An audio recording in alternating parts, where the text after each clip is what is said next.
হস্তিনাপুরের সভায় সবাই জানত শকুনির সাথে পাশা খেলতে বসা মানেই নিশ্চিত সর্বনাশ। কিন্তু কেন? কি ছিল তাঁর সেই পাশায়?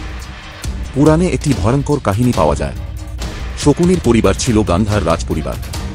ভীষ্ম মনে করেছিলেন গান্ধার রাজা সুবল গোপনে হস্তিনাপুরের ক্ষতি করতে চাইছেন। এই সন্দেহের জেরে তিনি পুরো গান্ধার পরিবারকে বন্দী করেন। তখন শকুনিকে ছাড়া তাঁর সব ভাইকে না খাইয়ে মারা হয় পরিবারের স্মৃতি ধরে রাখার জন্য। শকুনি নিজ ভাইদের অস্থি দিয়ে তৈরি করেন বিশেষ পাশা। এই পাশার ভিতরে ছিল এক অলৌকিক শক্তি। শকুনির ইচ্ছামতো যে কোনো সংখ্যা উঠত। অস্থিগুলো নাকি তাঁর ইশারায় সাড়া দিত, যেন তাঁর মৃত ভাইদের আত্মা পাশে রয়ে গেছে। সেই জন্যই পাশা খেলায় যতবার পাশা ছোঁড়া হয়েছে তাঁর একবারও ভুল হয়নি।